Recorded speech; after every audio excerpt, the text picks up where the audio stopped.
प्रिय दोस्तों, प्यारे बच्चों, मैं डॉक्टर DB सिंह आप सबका यूट्यूब चैनल पर हार्दिक स्वागत करता हूं।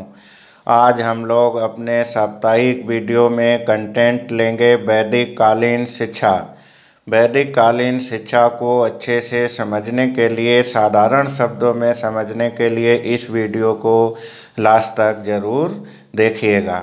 आपको ज्ञात है कि हमारे चैनल पर एजुकेशनल रिलेटेड सीरीज चल रही है, जिसके तहत हम सभी जिज्ञासु विद्यार्थियों के लिए, सक्रिय प्रतियोगियों के लिए और जागरूक नागरिकों के लिए यह सीरीज उपयोगी है। साथ ही साथ inter education, BA, MA, B.Ed, M.Ed, BTC, UGC, NET, UP TET और CTET के लिए भी यह सीरीज समान रूप से उपयोगी है। आपको यह भी ज्ञात है कि फिलोसफिकल फाउंडेशन ऑफ एजुकेशन के तहत हम विभिन्न भागों का अध्ययन कर चुके हैं। फिलोसफिकल फाउंडेशन ऑफ एजुकेशन के भाग 1 में वेस्टर्न स्कूल ऑफ फिलोसफी पढ़ी। वेस्टर्न स्कूल्स ऑफ फिलोसफी में 10 दार्शनिक महत्वपूर्ण विचारधाराओं को पढ़ा। इसके बाद भाग 2 में इंडियन स्कूल्स ऑफ फिलोसफी पढ़ी। इंडियन स्कूल्स ऑफ फिलोसफी में 5 भारतीय दार्शनिक महत्वपूर्ण विचारधाराओं को पढ़ा। और उसके पश्चात भाग 3 में हमने इंडियन एजुकेशनल थिंकर्स पढ़े। तो इंडियन एजुकेशनल थिंकर्स के तहत 4 महत्वपूर्ण दार्शनिक विद्वान शिक्षा शास्त्रियों के थॉट्स को अध्ययन किया। तो इंडियन एजुकेशनल थिंकर्स के बाद हमने RTE right to education act और भारतीय संविधान में एजुकेशनल बिंदु, यानी कि इंडियन एजुकेशनल सिस्टम के तहत भारतीय संविधान में जो एजुकेशनल प्रावधान है उसका अध्ययन पिछले वीडियो में किया था। आज हम एजुकेशन सब्जेक्ट के भाग 2 हिस्टोरिकल फाउंडेशन ऑफ एजुकेशन को शुरू करेंगे।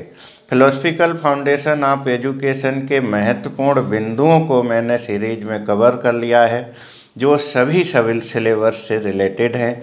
अब हम दूसरे भाग को शुरू कर रहे हैं आज से, और दूसरा भाग है हिस्टोरिकल फाउंडेशन ऑफ एजुकेशन, यानी कि भारत में शिक्षा का विकास।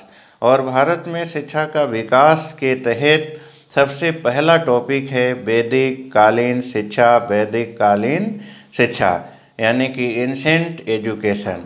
तो भारत में एंसेंट एजुकेशन की पद्धति क्या है, इसको हम समझेंगे। अगर आप चैनल पर नए हैं तो चैनल को लाइक और सब्सक्राइब करना ना भूलें, और सभी विद्यार्थियों तक इसे पहुंचाना सुनिश्चित करें। चलिए आज हम शुरू करते हैं वैदिक कालीन शिक्षा। वैदिक कालीन शिक्षा के संबंध में शिक्षा शास्त्री WF टॉमसन, जो शिक्षा शास्त्री और विद्वान हैं, उनका विचार था कि शिक्षा भारत में कोई नया पौधा नहीं है। ऐसा कोई भी देश नहीं है जहां ज्ञान के प्रति प्रेम का सबसे प्राचीन समय में प्रारंभ हुआ हो, अथवा जिसने इतना स्थायी और शक्तिशाली प्रभाव उत्पन्न किया हो। वैदिक युग के साधारण व्यक्तियों से लेकर आधुनिक युग के बंगाली दार्शनिक तथा विद्वानों एवं शिक्षकों का एक निर्विघ्न क्रम रहा है। अर्थात WF टॉमसन कहना चाह रहे हैं कि वैदिक कालीन शिक्षा सनातन वैदिक परंपरा का एक हिस्सा थी। और दूसरे विद्वान डॉक्टर अल्तेकर के शब्दों में वैदिक कालीन शिक्षा की परिभाषा है कि वैदिक युग से लेकर के अब तक की शिक्षा का अभिप्राय प्रकाश के स्रोत से रहा है, और वह जीवन के विभिन्न क्षेत्रों में हमारा मार्गदर्शन आलोकित करता है।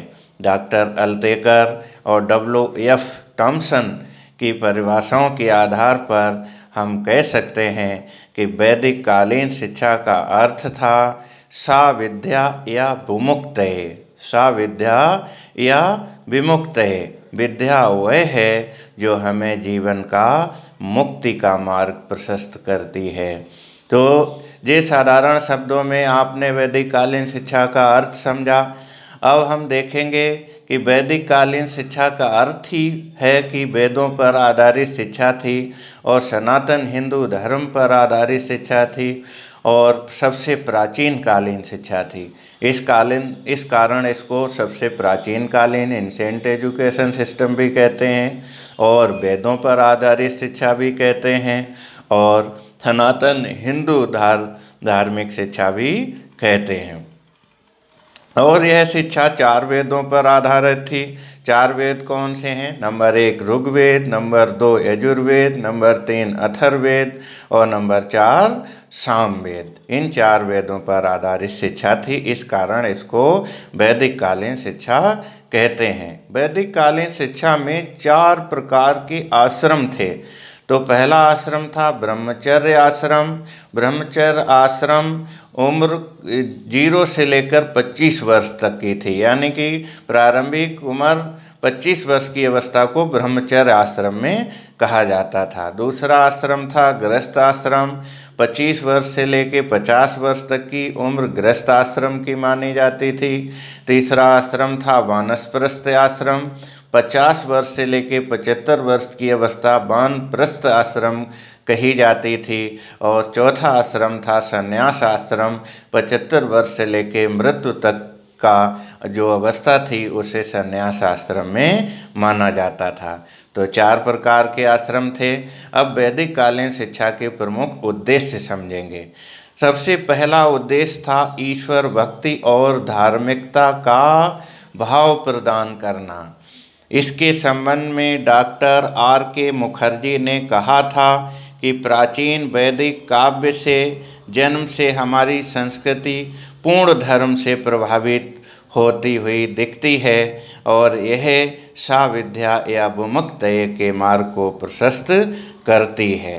नंबर 2 वैदिक कालीन शिक्षा का उद्देश्य था मानव के बालक के चरित्र का निर्माण करना। नंबर 3 शिक्षा का उद्देश्य था ज्ञान और अनुभव को बढ़ावा देना, ज्ञान और अनुभव पर बल देना।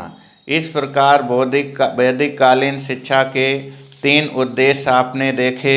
और चौथा वैदिक कालीन शिक्षा का उद्देश्य था चित्त वृत्तियों का निरोध करना, अर्थात मानव में बालक में जो जन्मजात 14 मूल प्रवृत्तियां होती हैं उन पर नियंत्रण स्थापित करना और समुचित विकास करना।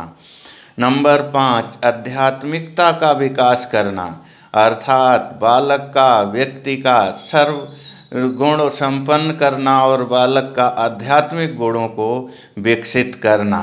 नंबर 6 वैदिक कालीन शिक्षा का उद्देश्य था कर्तव्य पालन करना, बालक में कर्तव्य बोध कराना। नंबर 7 संस्कृति का संरक्षण करना, यानी कि जो कल्चरल एजुकेशन है उसको इस प्रकार बढ़ावा देना कि बालक में आत्मज्ञान आए, नॉलेज ऑफ द सेल्फ का ज्ञान आए और उस बालक के अंदर ब्रह्म ज्ञान आए, नॉलेज ऑफ एब्सोल्यूट उसके अंदर भाव विकसित हो। और नंबर 8 था व्यक्तित्व का सर्वांगीण विकास करना, व्यक्तित्व का सर्वांगीण विकास करना। अब हम वैदिक कालीन शिक्षा के प्रमुख शिक्षा प्रणाली को और उसकी विशेषताओं को, उसके गुणों को अध्ययन करेंगे। मेरिट्स ऑफ वैदिक एजुकेशनल सिस्टम। पहला इसका गुण था वैदिक कालीन शिक्षा की शैक्षिक स्वायत्तता थी। शासन का गुरुकुल पर किसी प्रकार का नियंत्रण नहीं था। गुरुकुल पूर्ण रूप से शिक्षा प्रदान करने के लिए स्वतंत्र थे।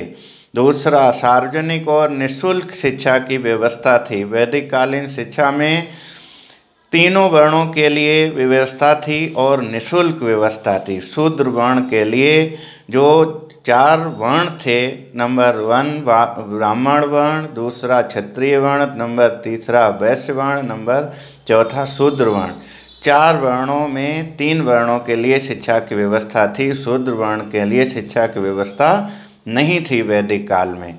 और महिलाओं को, सामान्य वर्ग की महिलाओं को, जो अपर 3 वर्ण थे ब्राह्मण क्षत्रिय वैश्य, जो सामान्य वर्ग की महिलाएं थीं उनको भी शिक्षा की व्यवस्था नहीं थी। और शूद्र वर्ण में पुरुष और महिला दोनों की व्यवस्था नहीं थी।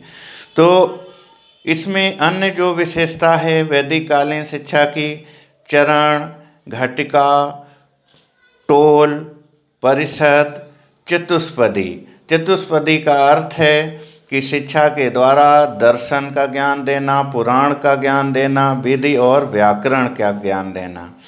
नंबर 4, विद्यार्थियों की दिनचर्या।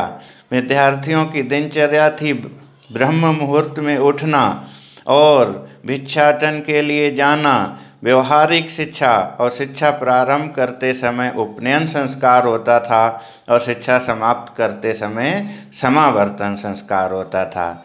ओके, वीडियो का समय पूरा हो रहा है, इसलिए तथ्यों को समेटते हैं। आई होप वैदिक कालीन शिक्षा के तथ्यों को आप समझ पाए होंगे। Okay, take care, bye bye.